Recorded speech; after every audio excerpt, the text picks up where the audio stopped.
Сегодня я хочу говорить с вами о том, что вера, она проявляется в делах. Скажи со мной дела. Если у тебя сегодня есть вера, она каким-то образом будет проявляться. И сразу же первое место Писания, Евреям 11 глава.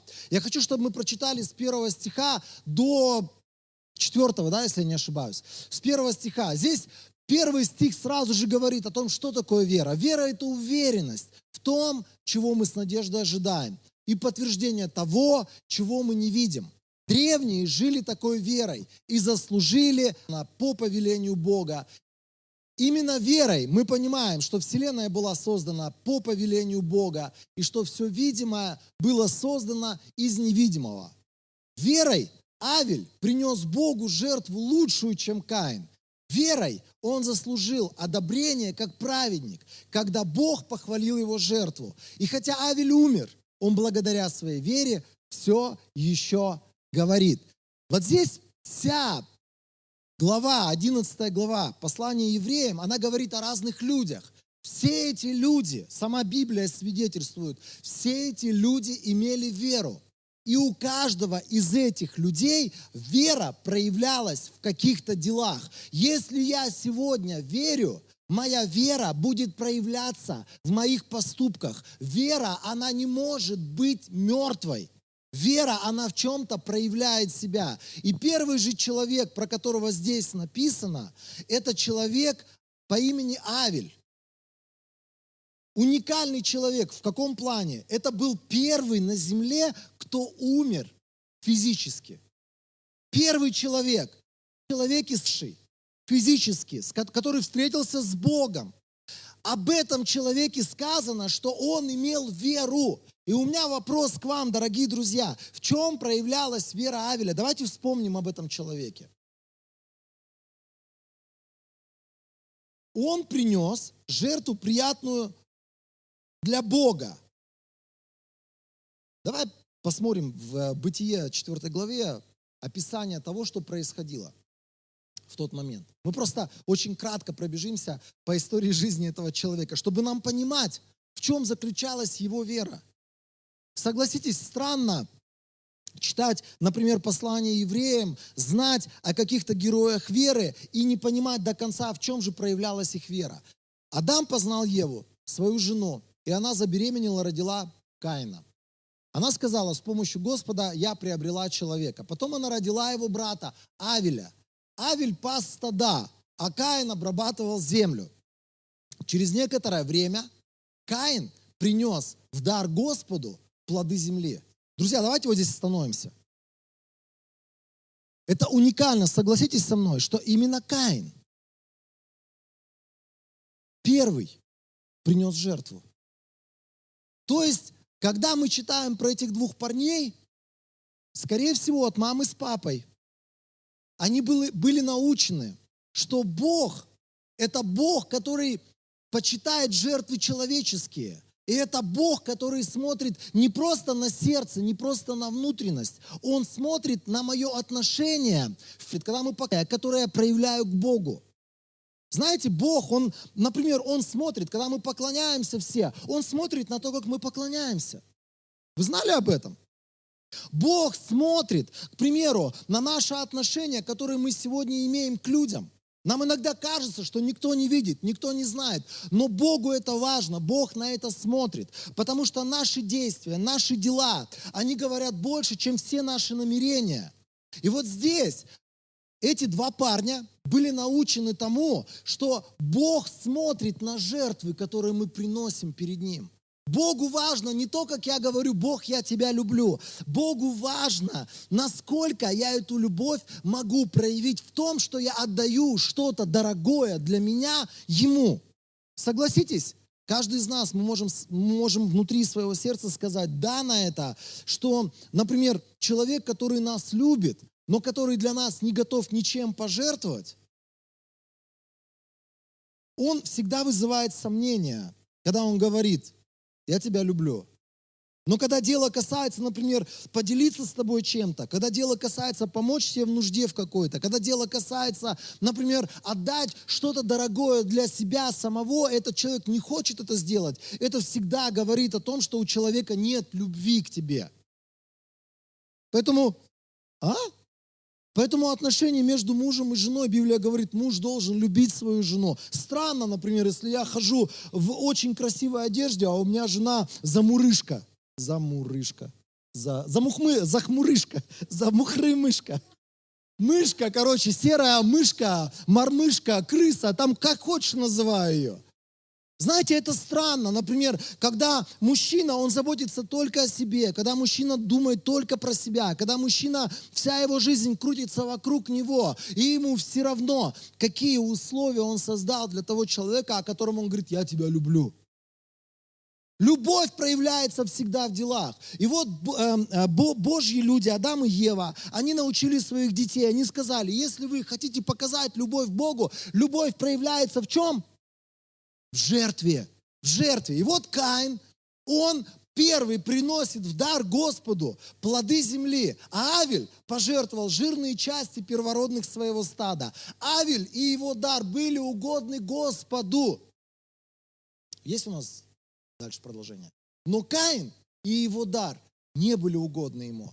Каин разгневался, лицо его потемнело от гнева. Тогда Господь сказал Каину, почему ты сердишься, почему твое лицо потемнело?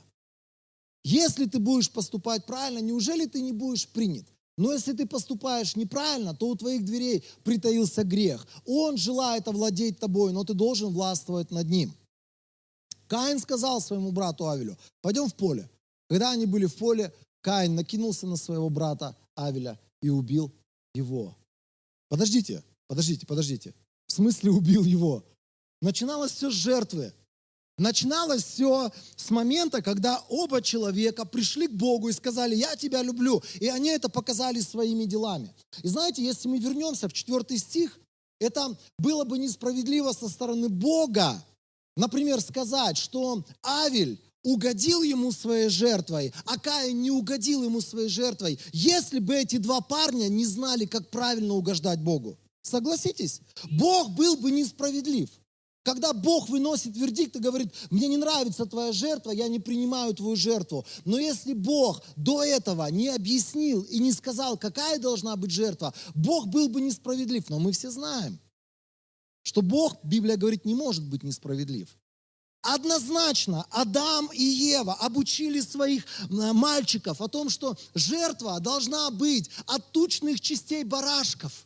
Когда сжигают, садуют, то, что на жертвеннике, это приятно ноздрям Божьим, и это то, что радует, то, что приносит удовольствие Богу. Бог принимает жертвы на своих условиях.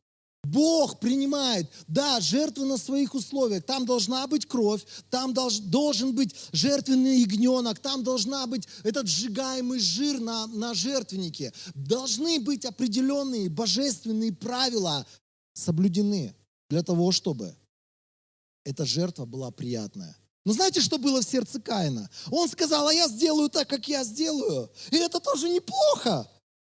Иногда, знаете, наши жертвы какие? Это жертвы Каина. Когда мы делаем так, как мы хотим, на своих условиях. Я не буду сегодня говорить о десятинах, приношениях. Это вот здесь вот у нас в подсказке у нас появится, есть проповедь о даянии называется. Можете посмотреть ее.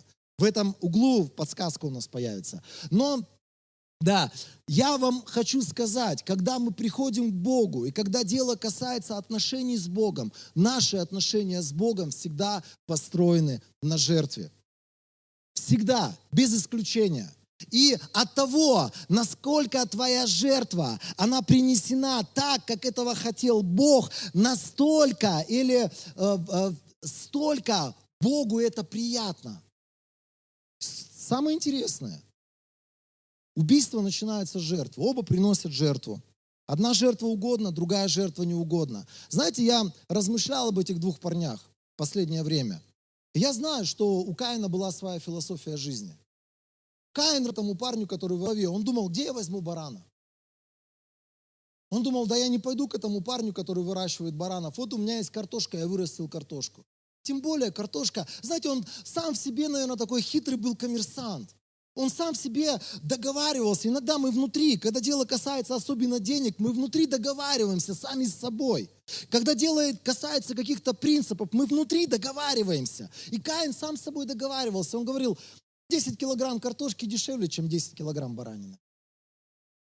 Но это тоже неплохо. Я принесу такой мешок, взвалю на жертвенник, скажу, Бог, смотри, это же то, что я тебе от сердца дал. Это то, как я вижу эту жертву. Но Богу это не нужно. Богу хочется жертв тех, которые Ему хочется, а не тех, которые я могу, или те, которые я хочу, или те, которые я могу себе позволить в конце концов.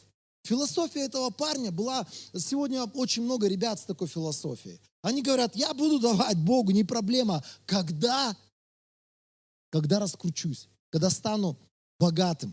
Я буду давать, но не в это время. Сейчас времена тяжелые, у меня у самого нужда, у меня там долги, у меня какие-то проблемы финансовые. И люди, они приносят Богу какие-то жертвы. Именно какие-то, но не те Божьи жертвы, о которых Он может сказать, что это угодная жертва, которую ты принес для меня.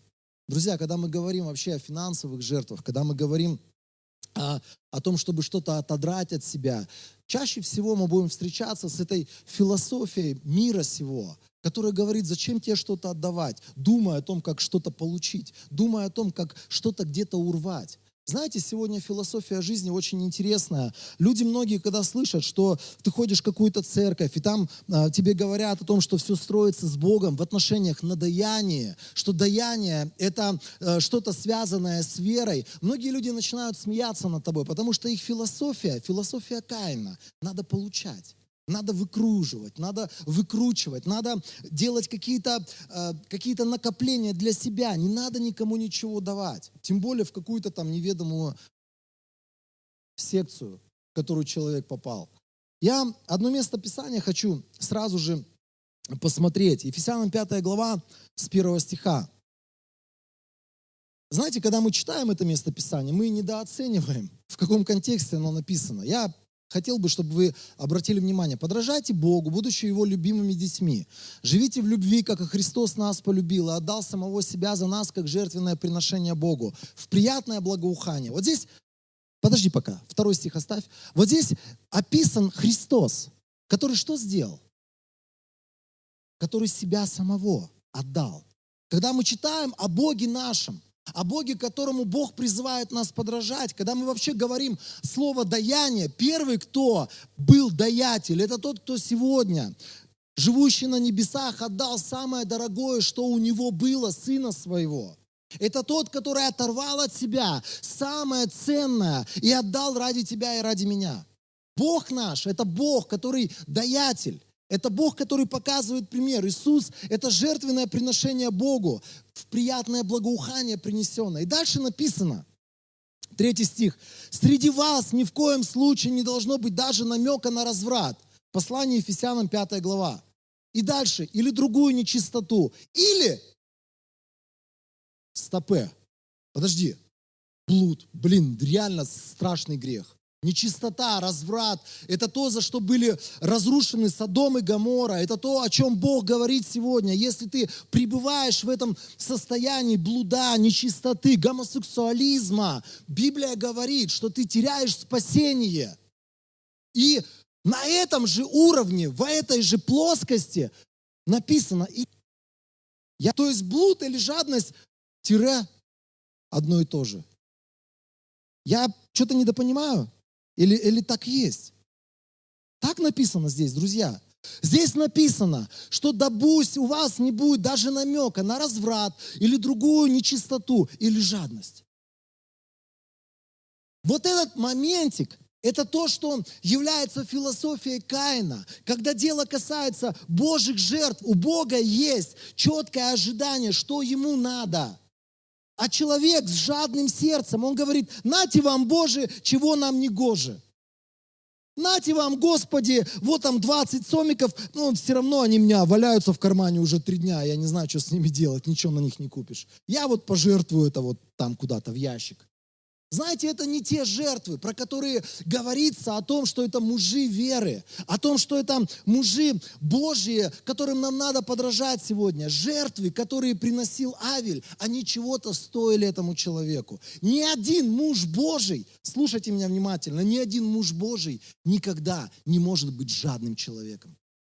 Ни один муж веры, ни один человек веры, который двигается в вере, это человек, ничего общего не имеющий с жадностью. Я посмотрел слово «жадность». Там как минимум 4 места Писания есть в новом русском переводе, может быть, в синодальном больше, но в новом русском переводе я посмотрел, в том числе и перевод с греческого, того слова, которое там стоит. Суть этого слова, там корысть, себялюбие и т.д. и т.п. Но суть этого слова – сребролюбие, любовь к деньгам.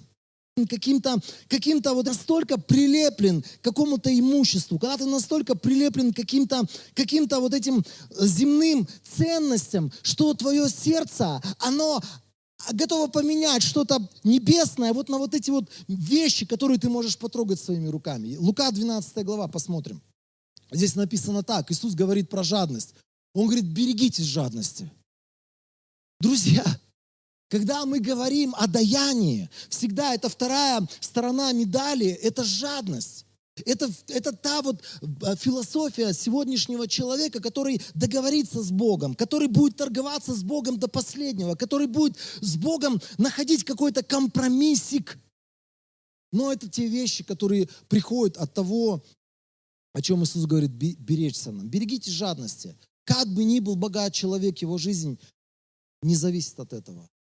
То есть наша жизнь не должна зависеть от того, что нас окружает. И если в какой-то момент Бог скажет, вот есть у тебя там красные кеды, или есть у тебя там, я не знаю, красивые часы, вон я хочу, чтобы ты благословил какого-то человека. И знаете, когда ты бережешься жадности, и ты понимаешь, что моя жизнь не зависит от этих вещей, окружающих меня, ты придешь и с радостью скажешь, in the name of Jesus, я хочу тебя благословить чем-то. Можешь на это аминь сказать?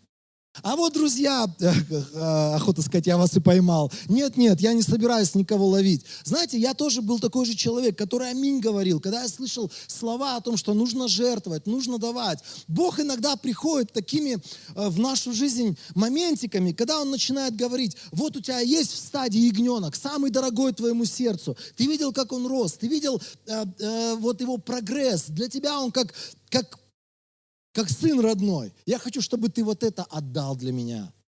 Вот это дорогого стоит у Бога в Его глазах. Вот это дорогого стоит. Когда ты не просто по привычке отдал 10% от своей зарплаты, когда ты не просто по привычке, например, там сделал какой-то взнос. Нет, а когда ты открыт для того, чтобы какое-то божественное слово пришло внутрь тебя, и Бог мог сказать тебе, что тебе сделать, как тебе пожертвовать, что тебе отдать.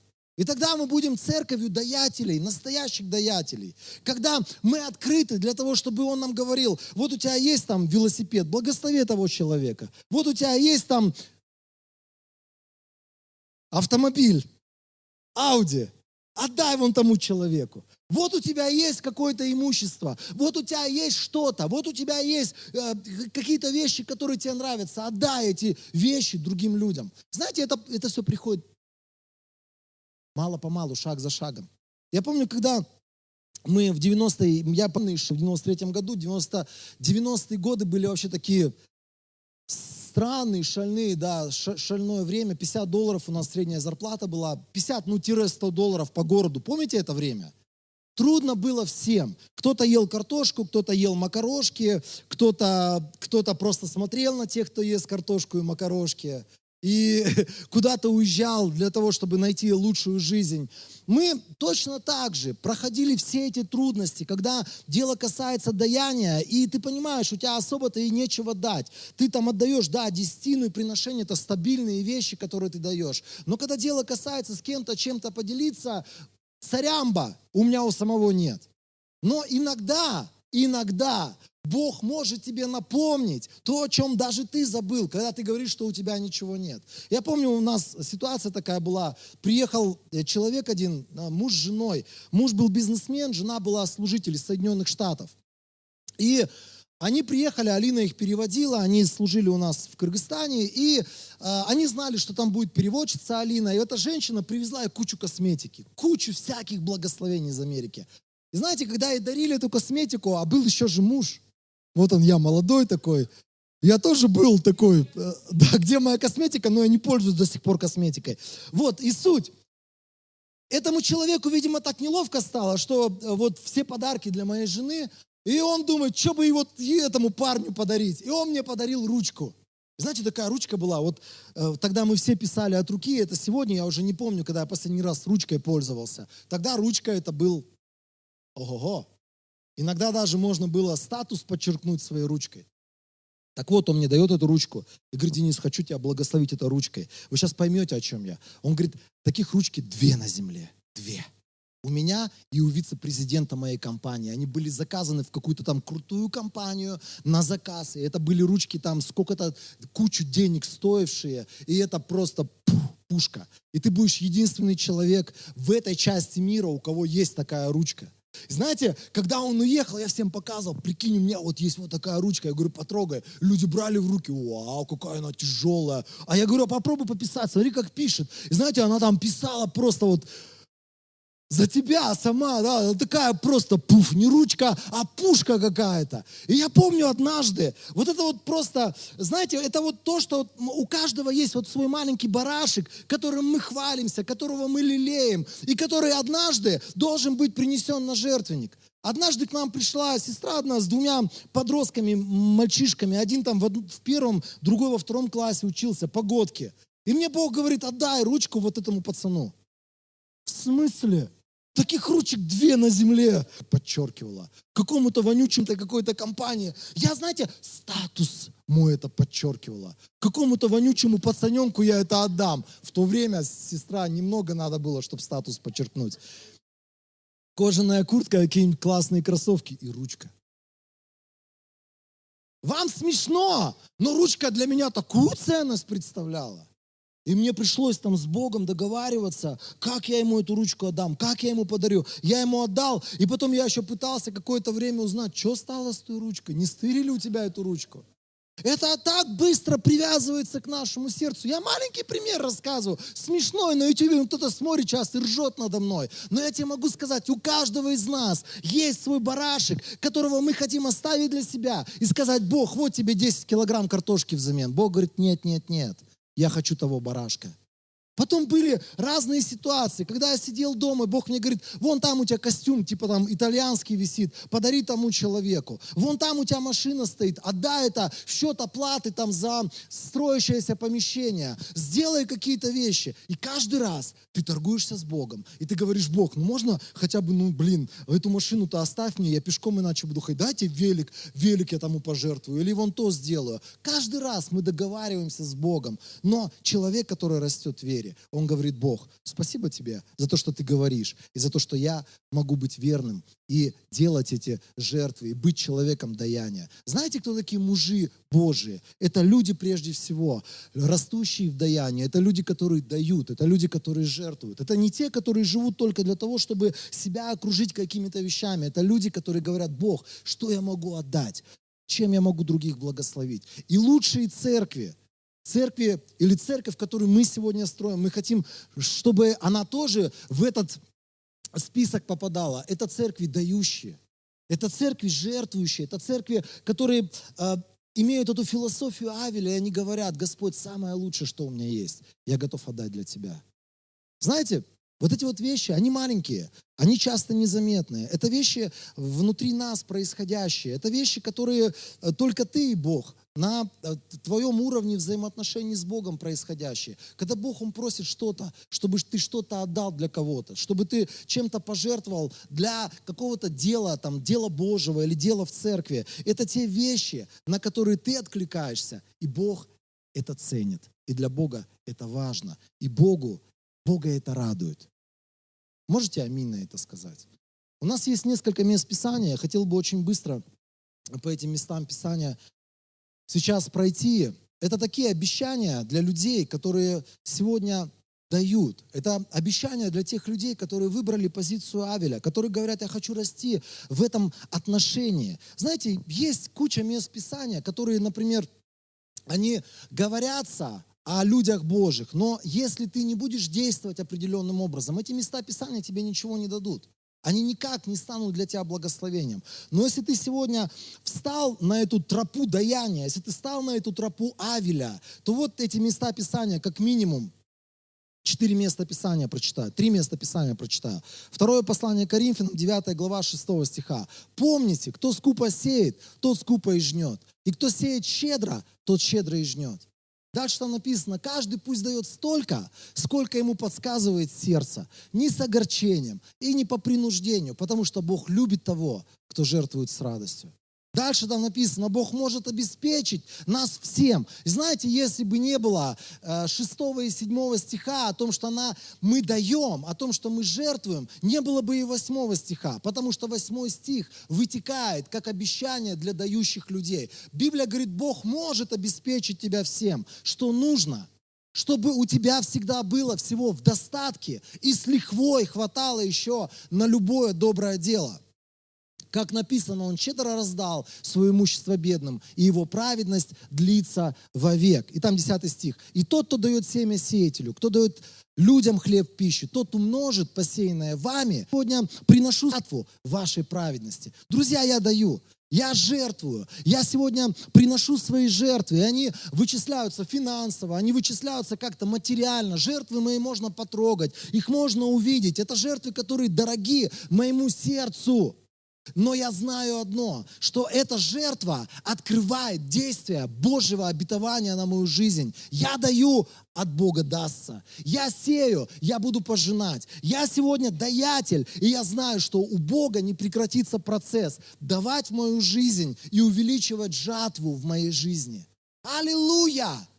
Аллилуйя! Люди, которые сегодня находятся в позиции Каина, которые говорят, ой, я буду давать так, как я понимаю. Я буду давать, сколько я понимаю. Я буду давать туда, куда я понимаю. Не ожидать тогда нужно таким людям ничего от Бога. Потому что ты на своих правилах пытаешься что-то давать. Но если ты даешь на правилах Божьих, если ты сегодня делаешь то, что Бог ожидает от тебя, и ты верен в этом, вот наше обетование. Это то, что говорит вера, что я буду пожинать, я буду видеть, как Бог благословляет, умножает посеянное мною. Я буду видеть, как у меня будет больше, чем мне нужно, и у меня будет не просто нужда восполнена, у меня будет достаток для того, чтобы благословлять других людей. Есть у нас там еще другое место Писания? Есть, только что-то произошло с Ипсоном с нашим. Это послание Филиппийцам, 4 глава. Очень быстро, да. Ипсон, возвращая на места Писания. Филиппийцам 4 глава, 18-19 стих. Знаете, классно сразу начинать с 19 стиха, но 19 стих, которые финансово работать. Там написано, Павел благодарит Бога за ребят, которые финансово его поддерживали его служение, его труд, которые жертвовали. И он говорит, вы передали мне свои жертвы через Эпафродита, и даже больше, чем мне необходимо было. И у меня сейчас все это есть. И он говорит, это как ароматный запах, как жертва, угодная и приятная Богу. Он благодарит их за эту жертву, которую они делали как вклад в его служение. И дальше он говорит, мой Бог да восполнит все ваши нужды из своих славных богатств через Иисуса Христа. 19 стиха не существует без 18.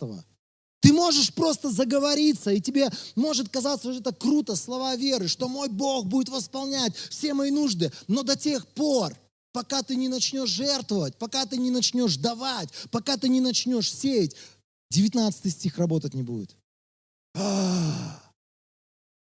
Как же так? Вот так.